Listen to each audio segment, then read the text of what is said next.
পেহেলগাম সন্ত্রাসী হামলার জের নিয়ে ভারত ৭ই মে পাকিস্তানের অভ্যন্তরে অপারেশন সিঁদুর পরিচালনা করে পাকিস্তানের মসজিদে হামলা করে নিরীহ শিশু ও জনগণকে হত্যা করে। অপারেশন সিঁদুর পরিচালনা করতে গিয়ে ভারতের ৫টি যুদ্ধবিমান ধ্বংস করে পাকিস্তান। তার মধ্যে উল্লেখযোগ্য ফ্রান্সের তৈরি ৩টি রাফায়েল, রাশিয়ার তৈরি একটি সু-৩৫ ও একটি মিগ-২৯ যুদ্ধবিমান ধ্বংস করে পাকিস্তান।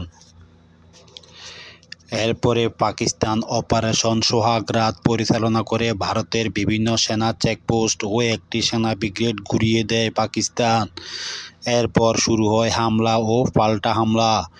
এরপর পাকিস্তান আবারও অপারেশন বুনিয়াদ আল মারসুম পরিচালনা করে ভারতে ব্যাপক ধ্বংসযজ্ঞ চালায় এবং তারা ভারতের ৫০ জন সৈন্য ও রাশিয়ার তৈরি উন্নত আকাশ প্রতিরক্ষা ব্যবস্থা S-400 ও ভারতের সুপারসনিক ক্ষেপণাস্ত্র ডিপো ধ্বংস করে দেয়।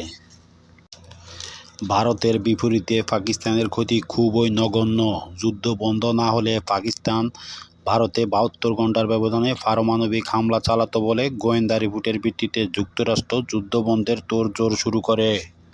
যুক্তরাষ্ট্রের সমঝোতায় উভয় পক্ষের যুদ্ধ বন্ধের সিদ্ধান্ত নিতে বাধ্য হয়। যদি পাকিস্তান পারমাণবিক হামলা চালাত তাহলে ভারতও পারমাণবিক হামলা চালাত। এতে উভয় দেশের কয়েক কোটি মানুষের মৃত্যু হতো।